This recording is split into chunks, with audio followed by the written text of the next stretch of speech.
Hello, everyone. Welcome. Welcome. We see the attendees coming in. Hello. Hope you're doing well today. Hi, everyone. All right. Hello, everyone. Welcome to Residential Leases, What You Need to Know, MCLE. And thank you all for being here today. We are expecting a great turnout. My name is Rianne, and I am from the San Diego Law Library. And today we have Stephanie Germani Esquire as our speaker today. And so before we get started, I would like to go over a few bits of housekeeping with you. So first thing, this is a CLE presentation. And for those of you who are watching it live today on Zoom, you will get a certificate of attendance from the library by email once we do verify who actually attended today. If you are attending today's session on your phone and you want to get CLE credit, please send us an email with your name and phone number as soon as this class has ended so we can document that you did participate. Again, you only need to send an email with your name and phone number if you are participating by phone. And you should have received a handout for the presentation today. And if you did not receive it, please email the reference desk at info at, oh, you can't hear me? Let's see. Is anybody else having issues hearing me? No? Okay. I'm gonna keep going. If you can't hear me, you might want to try and log out and then log back in. Okay. And okay, so if you did not receive a handout, please email the reference desk at info@sdlawlibrary.org. Okay, thank you so much. All right, glad you can hear me. Awesome. Okay, and if you are watching the recording of this video on YouTube, unfortunately, we do not provide a certificate for the recordings, but you can access the self-study log on the State Bar's website, and there is a link in the description box below. Okay, so back to those of you watching live on Zoom today. This is an interactive session, and you can ask questions by using the Q&A function at the bottom of your screen. You'll see an icon with the speech bubbles. And while you're using the Q&A function, you can choose to ask questions anonymously or with your name, whichever you feel more comfortable with. And we do hope to get to most of the questions by the end of the presentation. And finally, at the end of the session, you will see a link for a survey. So please just take a moment, fill it out. We do greatly appreciate your feedback. All right, that's all from me. And now I'm going to turn things over to Stephanie. Good afternoon, everyone. Thank you for joining me today.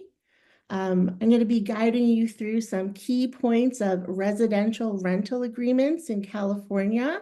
The topics we covered today are going to reflect key legal requirements, common pitfalls, and some emerging trends that every landlord and tenant should understand. Specifically, our agenda today is going to be rental agreement basics, navigating some fair housing laws and tenant rights, some California-specific disclosures and addendums. We're going to briefly discuss guarantee agreements. And I'm going to go over some easier ways to mitigate disputes. Okay, so let's get started. So why do we focus on the basics? Because even small oversights in a rental agreement can lead to costly disputes or unenforceable terms. All contracts, to be enforceable, must sufficiently be definite to manifest the intent of the parties and clearly establish the agreement's terms. This is crucial because a well-drafted rental agreement sets the foundation for a smooth landlord-tenant relationship, and it can prevent misunderstandings and legal issues down the line. I get this question a lot. Are verbal leases allowed in California? So while verbal leases are binding in California, written agreements are what we want. They provide clarity and reduce ambiguity. In cases of verbal agreements, the credibility of the parties plays a crucial role in determining the contract's existence and terms. That's why written agreements are strongly recommended. And in California, all leases for terms of 1 year or more must be in writing. So every rental agreement, whether written or verbal, must include the names and contact information of all parties, the property details, which would be the address and the unit number, the city and state, the term of the lease, the rent amount and how the tenant is to pay that rent amount. If the landlord takes a security deposit, the amount of that security deposit. If there are utilities to be paid by the tenant, those need to be spelled out in the lease.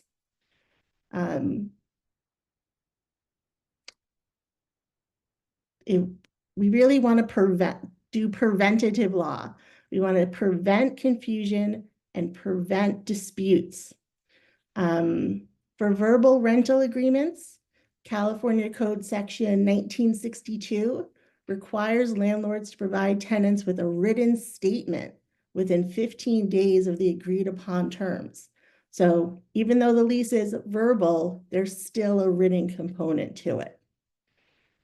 I want to talk about who to name as the landlord in the lease, because it's crucial to identify the correct landlord. Some key points I want you to know is that use the name of the owner, either from the deed, the grant deed from the property, or if the owner has a registered fictitious business name or is an LLC or corporation, that's the name you want on the lease. Now, a landlord can authorize their property manager to sign the lease as an agent, but don't list the property manager as the landlord, thinking you're going to avoid legal responsibility down the line. If you want to list the property manager as a landlord, you need to have an agreement with the property manager that gives them possession of the property to list themselves as the landlord. I didn't say that so well. You want a property management agreement that allows the property manager to be listed as the landlord, and if anything comes about, such as an unlawful detainer action, file suit as the party to regain possession of the rental unit. Other things we want in the lease are we want who is going to be served documents. So if there's a notice to be given to the landlord, such as your 30-day notice to vacate, or if you're going to sue your landlord, you have to put the address for service of the landlord. A property manager can sign the lease for the landlord. So if you want to have, let's say Joe Schmo owns the property, Jane Smith is the property manager, Joe Schmo is listed in the lease as the landlord, but Jane Doe, she can sign the lease as the property manager. That is allowed. And you'll see I have co-counsel here today, my border collie, sorry about that. Now I want to discuss some typical missteps when people get into rental agreements. This one protects the landlord and the tenant.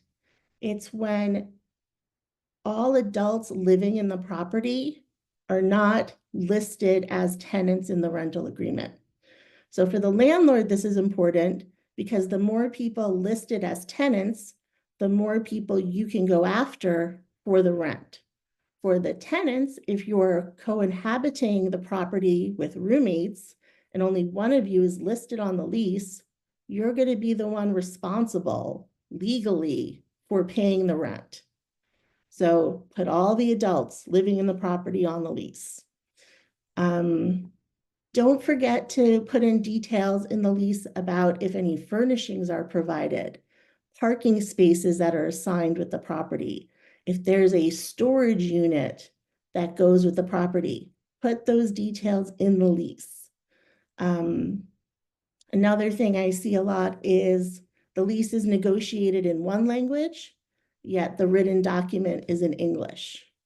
If the lease is negotiated in a different language other than English, you have to give the tenant a copy of the lease in that language. There might be some limitations on which specific languages, but definitely Spanish. And most cities require also Tagalog, Korean, Chinese, and Vietnamese. All right. Let's talk about unenforceable terms, because I see a lot of these. So certain terms in a rental agreement are unenforceable under California law because they are against public policy. These include waiver of rent and eviction controls when the tenancy is protected under such a statute or ordinance. I've seen leases that say you can't summon law enforcement to the property. That's not enforceable. Anything that limits the safety of the tenant is unenforceable. You can't have a tenant waive the right to a jury trial, to notice of, let's say, a 3-day notice, notice of a court hearing, anything like that. Anything that limits a tenant's due process rights is unenforceable. Landlords cannot have a tenant waive their right to a habitable property. It is the landlord's responsibility to provide a habitable rental unit, heat, water, pest control. I did a habitability video for the library last year. You can watch that for more information on what qualifies as a habitability issue. But my point is, unless you're like Mark Zuckerberg and you choose to rent an apartment with no heat and no water to experience what that's like, the landlord can't put in the lease that the tenant waives that unit's habitability, or that the landlord will make repairs if repairs are needed. The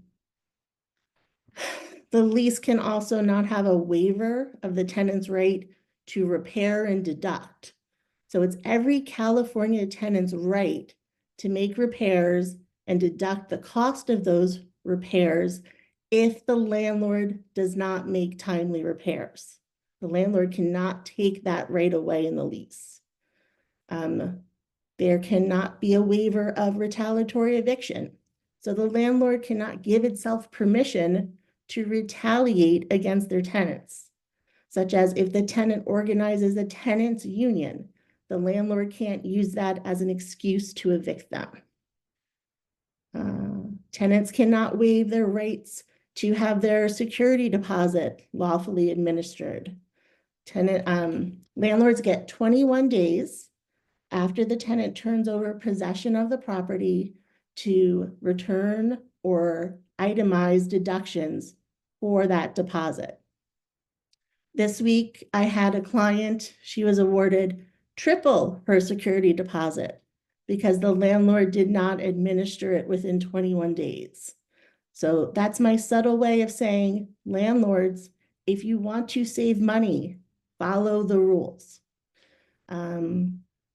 Landlords also cannot waive a tenant's privacy rights.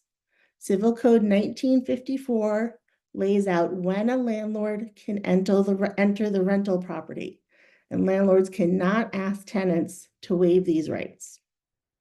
Additionally, I see a lot of liquidated damages clauses that bear no reasonable relationship to actual damages.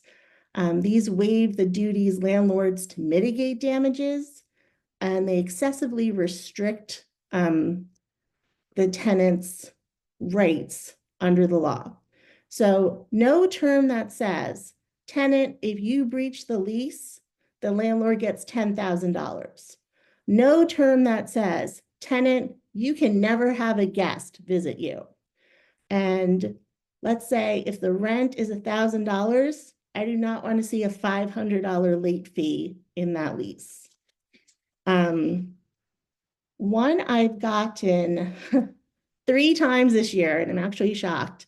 I don't know where people are getting this lease from, but it says, if your rent is delinquent, you immediately forfeit all rights to occupy the apartment. And if you've not vacated the unit by the date specified in the lease, you are guilty of a misdemeanor.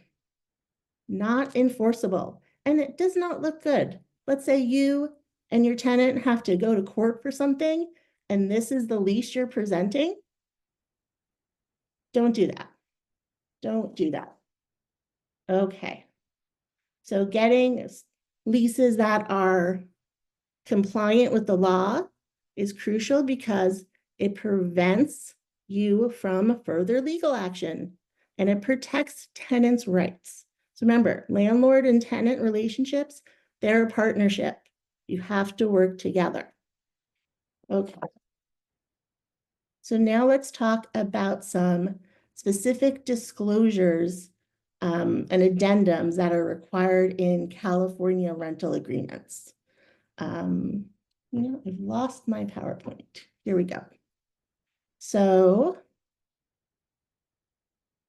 if you use a property manager, your lease needs to include that property manager's information. If you have an agent for service or notices, you have to include that information.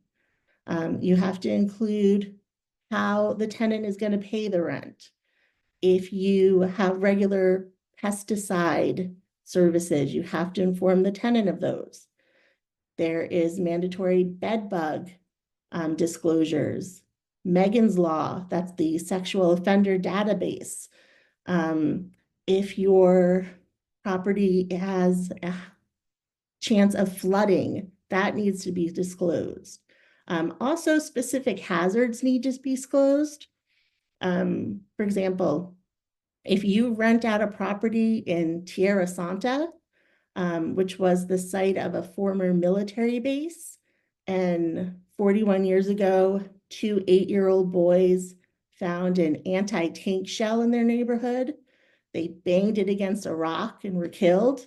Your lease needs to disclose that that property was formerly an ordnance site. So you really need to know your property. There's a mandatory mold pamphlet you have to include with leases. If tenants share an electrical meter and the electric is billed separately, you need to disclose that in the rental agreement. There are also specific rules when you rent to service members, particularly about the security deposit. And many properties are subject to either state or local rent and eviction controls that require their own disclosures. These disclosures are legally mandated and address safety, transparency, and tenants' rights. Failing to include these disclosures can result in fines or legal disputes. So the importance of these disclosures cannot be overstated. All right, now let's talk about the navigating fair housing and tenants' rights. Okay, so fair housing laws are at the heart of equitable renting practices.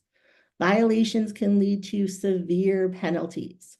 So key points to remember include use the same screening process for every applicant. Do not require social security numbers of applicants because people are allowed to live here without a social security number.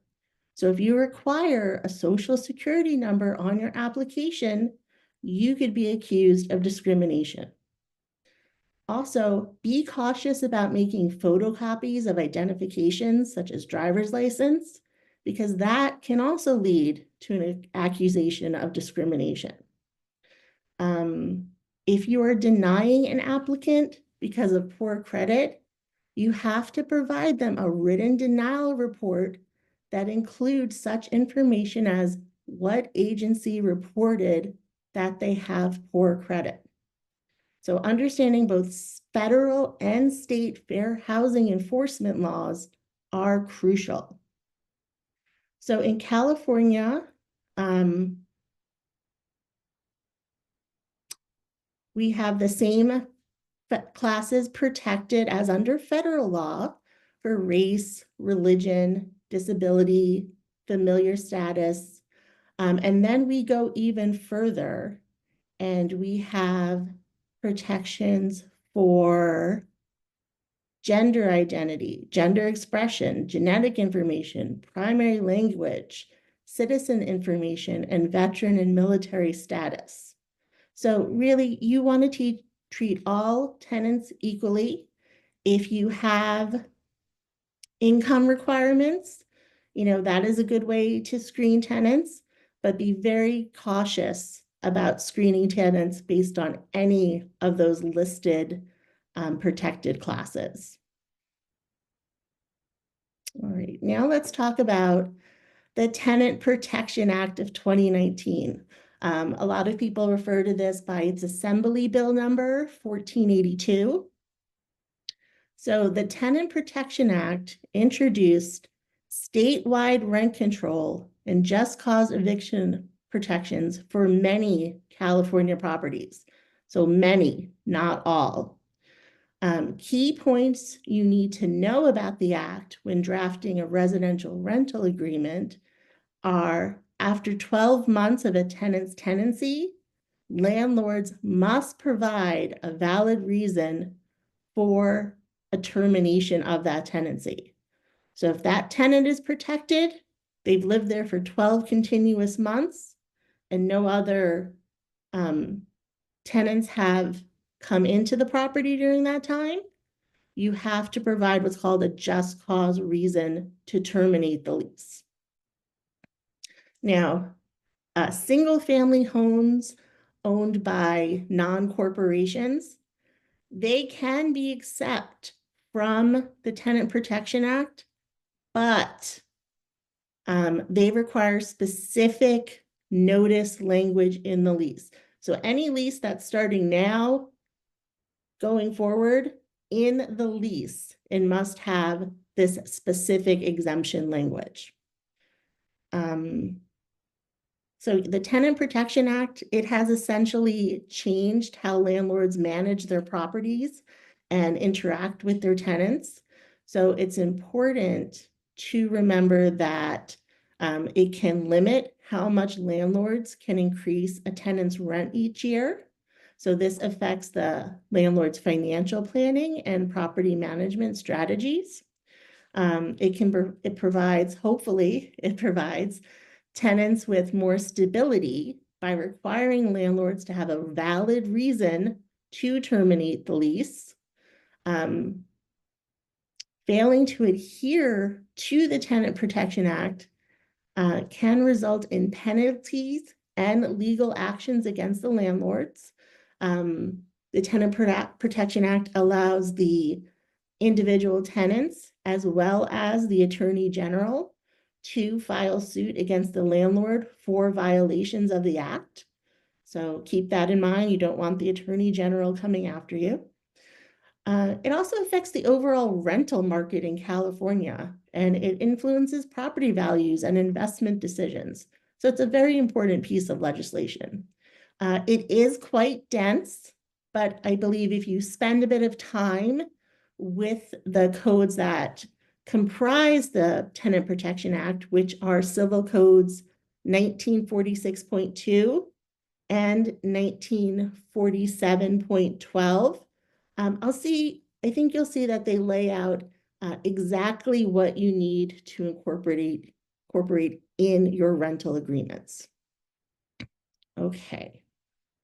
So I also want to tell you guys about guarantors and co-signers.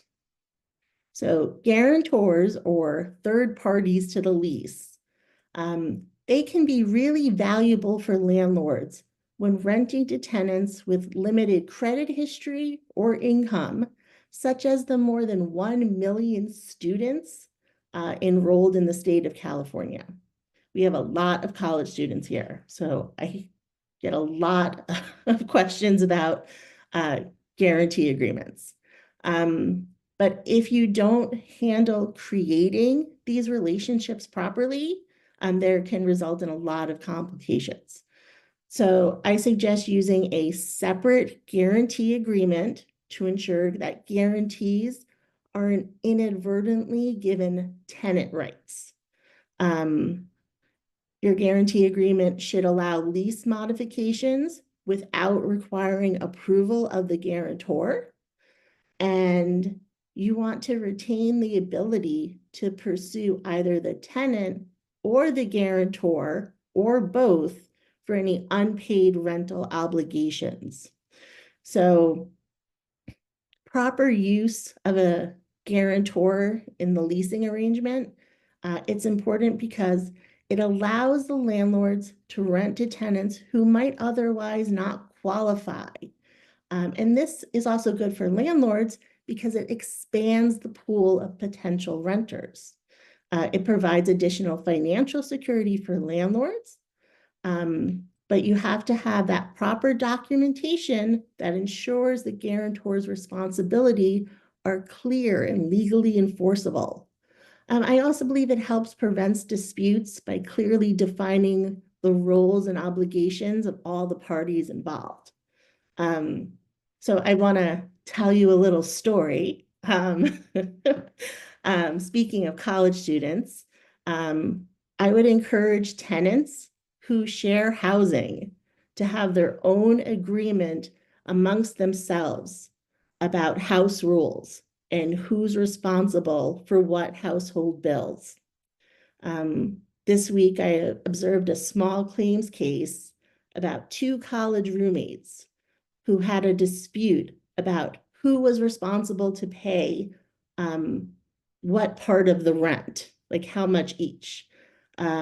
Also, one roommate felt the other roommate had her twin sister over too much, and she felt bullied by the twin. And to make it worse, their mothers were both guarantors and had a lot to say about how their daughters felt about the situation. Thankfully, the commissioner explained to them that the landlord doesn't care about how the tenants feel. She just wants the rent. So that was not an excuse to pay it. So having these agreements between the tenants when you're in a shared housing situation, I think is a great practice. It can clearly define everyone's obligations and avoid use of court time like I witnessed this week. Okay, I have to say we're doing really well on time, so I hope everyone's writing their questions down. Okay, so let's talk about some emerging trends in residential leasing. The rental landscape is evolving rapidly. New trends, and maybe they're not so new, but they're still going strong, are landlords requiring renters insurance and also requiring the landlord to be listed on the renter's insurance. So renters insurance can benefit both tenants and landlords. It typically covers liability for acts of pets and unintentional acts by the insured party or their family members. Property coverage for theft, vandalism, and damage to the tenant's belongings. Loss of use coverage for temporary housing if the unit becomes uninhabitable. Requiring rental insurance is beneficial to both parties because it protects the tenant's personal property, which is not covered by any insurance the landlord would have. It provides liability coverage that can protect both the tenant and the landlord in case of an accident. And it can reduce conflicts between landlords and tenants over property damage or loss. What it cannot do, which I see landlords try all the time, is cover the negligence of the landlord. If the landlord doesn't repair the roof and the rain comes in and damages the tenant's property and the building, renter's insurance is not going to pay for that. It's not going to pay to fix the roof. It's not going to pay to replace the tenant's property. That is on the landlord. Lately, I see many landlords offer their own renters insurance policies if the tenants don't provide proof of insurance. Landlords really like this because they can monitor if their tenants are maintaining the renter's insurance. I believe it might also offer some discounts for their own insurance policies. So that's why your landlords are making a big deal about renter's insurance. I talked earlier about tenants not being able to waive their rights, their privacy rights under Civil Code Section 1954, which lists when a landlord can enter the property. So another thing I've been seeing is there are some health and safety codes, sections 1311.7 for smoke detectors and 17926.1 for carbon monoxide detectors. These code sections allow landlords to enter the property to repair or test or maintain smoke detectors and carbon monoxide detectors. So this is important because it ensures the safety of the tenants by maintaining these devices as functional. It can help landlords comply with, legal requirements and avoid potential liability. It can potentially save lives in case of a fire or carbon monoxide leak. But there's always a but. What landlords is doing is that they're using these health and safety codes to gain entry to the rental unit to inspect the property, maybe spy on the tenant. That's a big no. You cannot use these statutes as a pretext to gain entry to the unit to inspect or snoop or whatever you're planning to do. There was one landlord, she kept telling the tenant she wanted the tenant to move out and was serving the tenant with improper notices of entry. And the tenant kept saying, no, this isn't proper, you can't come in. The notice of entry said there were things for like routine inspection, or I want to measure the carpet. And the tenant kept pushing back and asserting her rights and saying, no, those entries aren't allowed unless I consent, and I don't consent. Well, a few days later, I'm assuming after they, went on an internet or hired an attorney, the landlord served a notice to the tenant saying she was going to come in the next day to inspect the smoke detector. That tenant lived in that property for 20 years, and not once did the landlord ever mention needing to check the smoke detector. So to me, it was obviously a pretext to come and inspect the whole property. If you're a landlord, don't do that. Maybe start a practice when you get a new tenant that every year you're going to come and inspect the smoke detector. So it doesn't, if you ever have issues with your tenant and all of a sudden you're like, I'm going to come and inspect the smoke detector, you don't get accused of using that reason as a pretext. Another emerging trend I'm seeing is video surveillance policies. So landlords have installed surveillance cameras to help fight drug and vandalism activities, and it's been quite successful in public housing sites.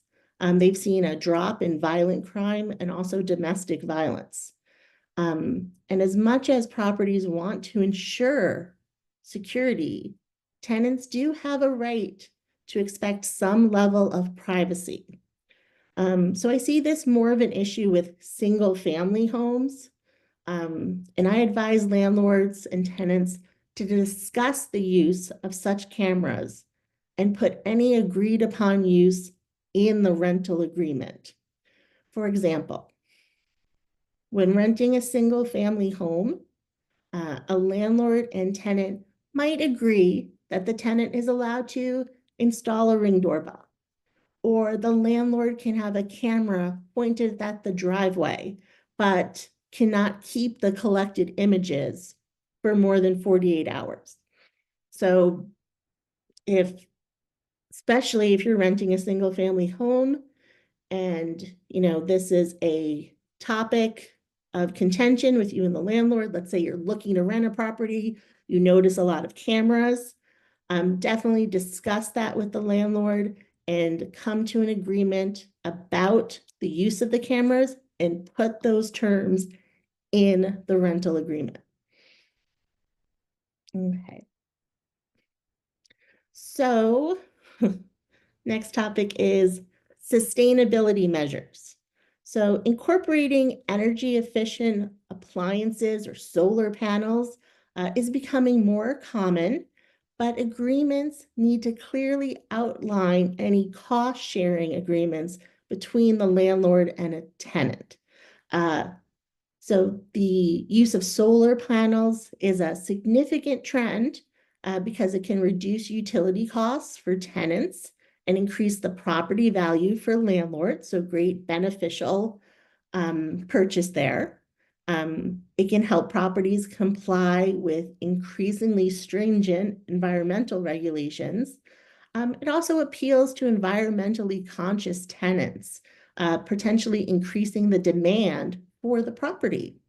What landlords cannot do that I see them try a lot, very surprised by this, is install solar panels. Usually they purchase them on an installment contract, so there's a, about $200 fee every month. And then tell the tenant that because the rental agreement says it's the tenant's responsibility to pay the SDG&E bill, that the tenant now has to pay the solar panel installment contract amount. So the solar panel may have effectively eliminated the tenant's monthly electric bill, but the tenant is not now responsible to pay this separate contract the landlord has entered with the solar company or whoever for the monthly payment of these solar panels. If you want to have a deal like that with your tenant, let's say you're expecting to get solar panels, put that in the lease. Something that says, if I install solar panels, the monthly amount of the lease or the purchase will be the responsibility of the tenant. And I would say if you're a tenant and you agree to that, that rental term should have an amount capped. So something like you will not pay more than $100 per month toward the solar panel installment contract. You really have to be specific. Anything that doesn't define a specific amount or a specific time, that's just ripe for a dispute. Okay. Ooh. I want to talk about shorter lease terms. So I mentioned before the Tenant Protection Act. That's the state law. A lot of cities in California, they have their own ordinance that override the Tenant Protection Act. But I'm just going to talk generally about the Tenant Protection Act. That says that if the tenant has lived there for 12 continuous months, generally they have protections. So what I started seeing in the past few years are leases that instead of a 1 year periodic lease, it's now an 11-month lease. Be cautious about doing this. It can be seen as an attempt to circumvent those tenant protections. Because what a landlord might think is, oh, I'll do an 11-month lease. And then when that expires, they haven't gained any tenant protections. Maybe, but, you also have to deal in good faith. And if that's something you all of a sudden start doing because this law is in place, might not turn out so well for you. So be cautious about doing that. I would say don't do it. There's also, in the past few years, Airbnb and that whole short-term rental phenomena has just exploded. And with that, there's also a concept known as rental arbitrage. So to deal with the short-term rental situation, subletting, that's when you hold the lease and your landlords allows you to rent the property to another party. Those terms need to be explicitly stated in the lease. It helps landlords maintain control over who occupies the property. And for tenants, you got to be aware if you're doing this, your municipality may have regulations regarding short-term rentals, and you don't want to be in violation of those. So most leases nowadays drafted from either the realtor or apartment associations, they prohibit subletting, just blanket, not allowed. And I think that's a good choice because if you don't know what rental arbitrage is, it's basically a business where someone rents an apartment, gussies it up, makes it very nice, usually, and then rents it or sublets it on sites like Airbnb. So your tenant could be making money hand over fist, renting your apartment as a vacation rental with no large capital investment of buying their own property. And I can see some benefits in that the tenants participating in rental arbitrage have an interest in keeping the property in good condition so that they attract more short-term renters. But the issue I've seen is that the landlords agree to let the tenant sublet as short-term vacation rentals, and then the landlords get jealous that their tenant is making so much money off the property. And that's where the problems come in. So if you want to participate in such an agreement, either as a landlord or a tenant, I just say be very careful, really research the issue, and whatever terms you're expecting to be followed, write them in the lease. Okay. So let's say you didn't do all these things right, and now there's a dispute between the landlord and tenant. How do we resolve these problems? So strategies to consider include using a mediation service. There's a free mediation service offered through the San Diego Superior Court.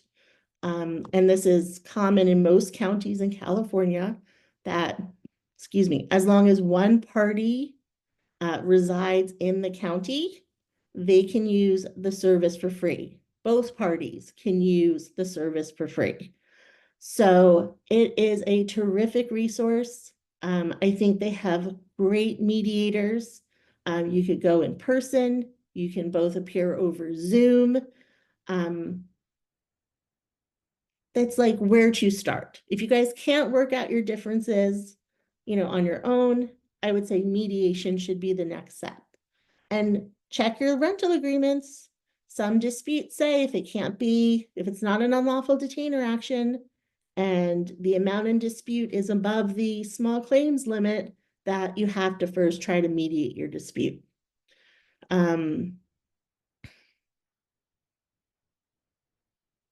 It could save a lot of money.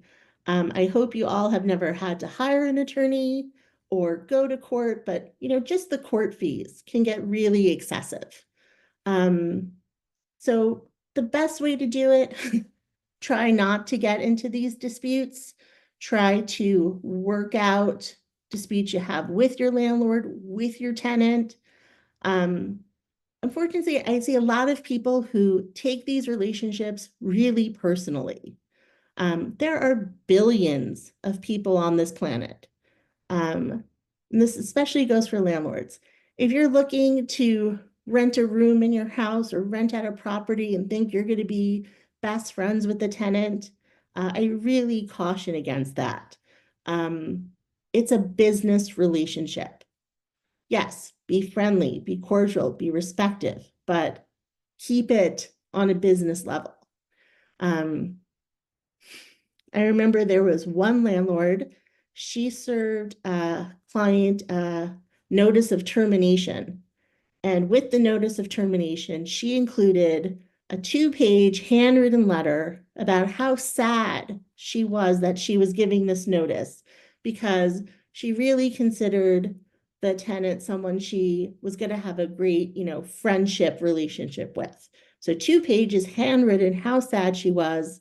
If she had spent a little more time drafting the notice, specifically putting the correct address on the notice, that would have served her much better because the notice was void, it didn't have the correct address, and the relationship between the parties just continued to sour.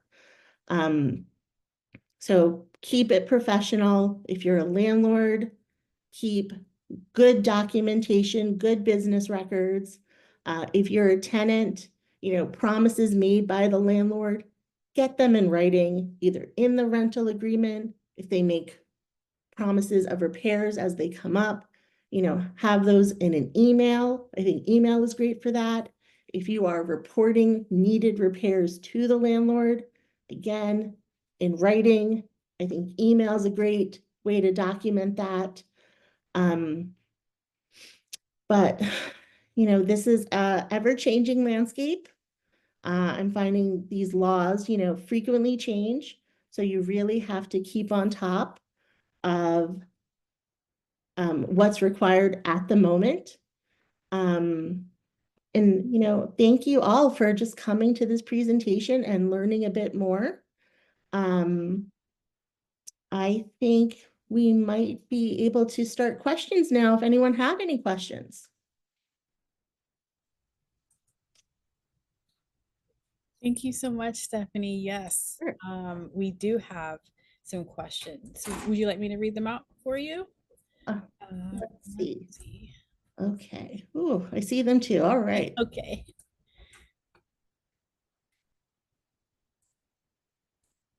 Let's see. So Rochelle asks, for written leases, renting a residence, is there any guidance if the tenant must evacuate premises, say there's an emergency, such as a gas leak? Does the tenant get a rent credit to live elsewhere, say in a hotel? How long or how much must this issue be covered in the rental agreement? Okay. So most rental agreements say if the tenant cannot occupy the property for a reason they did not create, that they will receive the daily rental amount. So whatever amount you charge for rent, monthly rent, you divide that by 30.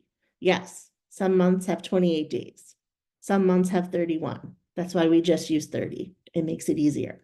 So if you had a gas leak in your property and I was your tenant and you said, Stephanie, I'm sorry, I have to take a few days to fix this. It's not safe for you to live there. I would temporarily vacate. If I had already paid you rent that month, that daily rental amount would be given back to me so I could use it for other housing. If I had renter's insurance, I could call my renter's insurance agent and they would probably provide me with a hotel while I was temporarily displaced.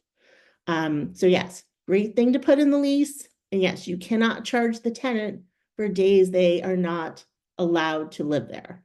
You tell them you have to get out, there's an emergency, but you can come back in. You can't charge them for those days. Great question, Rochelle. I like that question. Okay. Where's mine? Kenneth. Okay, thank you, Kenneth. If you live 12 months continuously, must show just cause. Does this include if you live month to month for 12 months? Okay, so if your tenancy is protected under the Tenant Protection Act and you have lived there for 12 continuous months, whether your lease was month to month to begin with, once you hit that 12-month mark of living there, that's when your protection kicks in. So when I say if you're protected. So there are some automatic exemptions to the Tenant Protection Act, and there is one that the landlord can opt into exempting the property. So if none of those exemptions apply, and there's not a local ordinance that's more protective than the Tenant Protection Act, in California, once you've lived at that property for 12 months, then you'll have protections. Okay. And Anonymous asks, does the Tenant Protection Act regarding rent caps exemption apply to condo owners or just single family homeowners? All right, so the exemption that's being referred to is the separately alienable exemption. So if you look at the grant deed for that property, if it is the only property on that grant deed, then it's separately alienable. So a condominium would be separately alienable. If you're selling the whole building, and all 20 condos in it, you're selling the whole thing, that's a different story.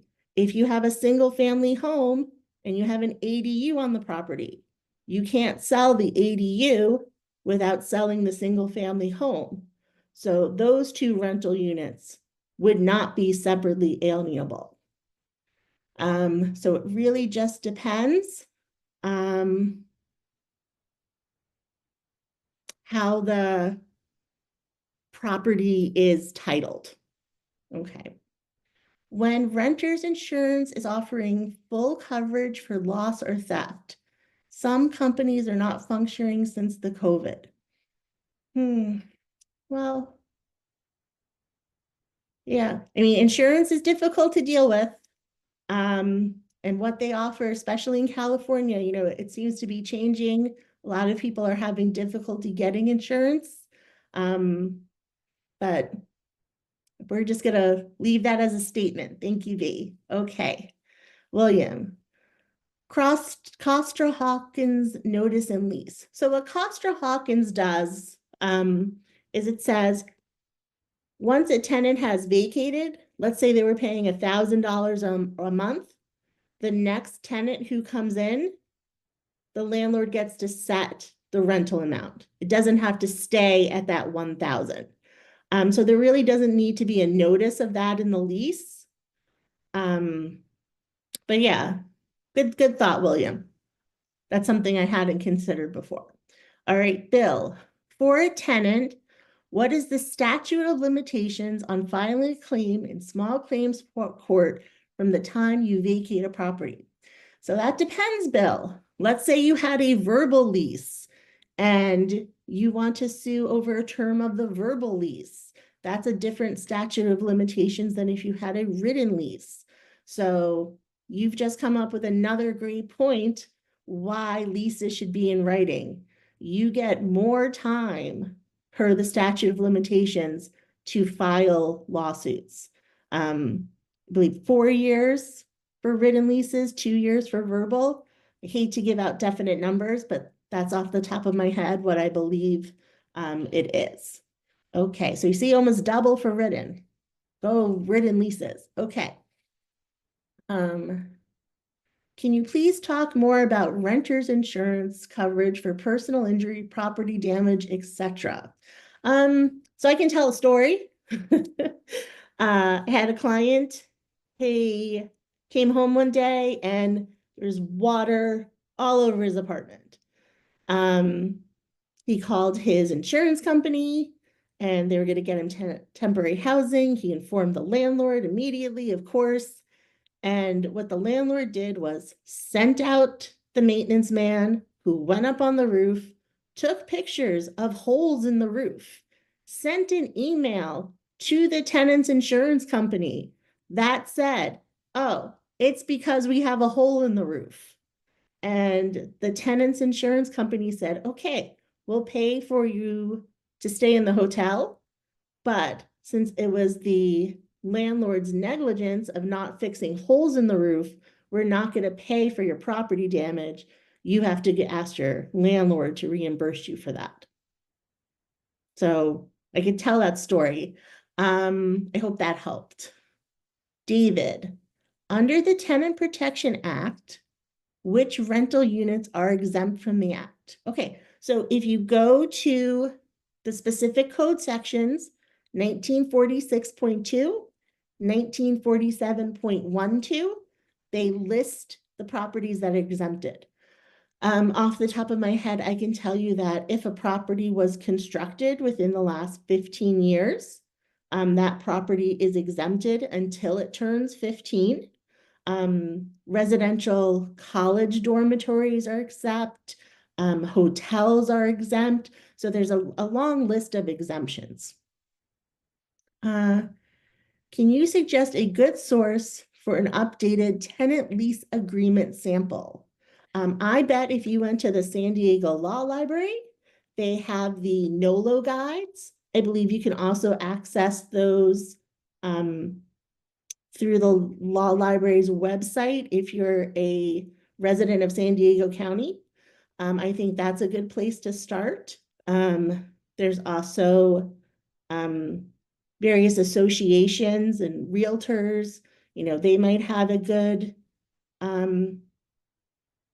be a place to start. You would have to pay, but I think the law library is a great place to start with that. Okay. Are there any cases supporting eviction for service animals that were not listed on the lease initially, but later show up on the property? I do not know off the top of my head. I do know this is a sticky area of the law. That's something that would require a little bit of research, Andy. I'm sorry I can't give you an answer today. Okay. Can a landlord be liable to nearby single-family residence owners who are not tenants for surveillance cameras landlords install? Oh, that's a good question. Kind of off topic today. I don't have an answer for that. But I have to just say, if it seems like you shouldn't be doing it, that's your first indication not to do it. And I'll leave that at that. Mariana has 2 questions. Okay. Landlord and tenant agreed that tenant shall pay security deposit in installments, and tenant does not have enough money to pay the last installment, and otherwise is a good tenant, pays the rent on time, and landlord does not want to evict. Should they sign an amendment to reflect a lower deposit? So think about that. This would essentially be the landlord giving up their right to, if they ever want to enforce the term of the lease for the higher deposit. So I would say if you're the tenant, that's great. If you're the landlord, not so great. And what's forcing anyone to sign anything? So I would say if the landlord and tenant relationship is working out, don't rock the boat. All right, question 2. Landlord sent tenant money to pay for repairs for the common private road. The repairs have not been done on time and tenant held on to the money. Tenant now says the tenant on some improvements that were not authorized by landlord. Ooh, way too complicated for today's discussion, Mariana. Sorry about that. So sorry. Yeah. Oh, there's another question here. Okay. Anonymous. Does renter's insurance cover landlords for negligence of the tenant? I don't know. I don't know. That is an interesting question. I'm not sure about that. Sorry, I didn't have that answer. Well, that's it. If there's no more questions, Stephanie, thank you so much Oh, for you're just welcome. a wonderful presentation, just so informative. And this is definitely going to help attorneys and patrons as they establish residency and establish leases and, later on down the road when, the issues kind of arise. So thank you so much. Oh, you're very welcome. And I have to say, library, NOLO books, free, law library. If you don't know where to start, start there. great resource for free. Thank you. Yeah. All right, and so thank you to all the participants today who attended today's class. And yes, this will be on YouTube later for you to watch. And those participating today, you will be getting an email from the reference desk once we verify everybody who attended, and you will get a CLE certificate today. All right, thank you so much, everyone, for joining us today, and have a wonderful weekend. Thank you, everyone. Bye.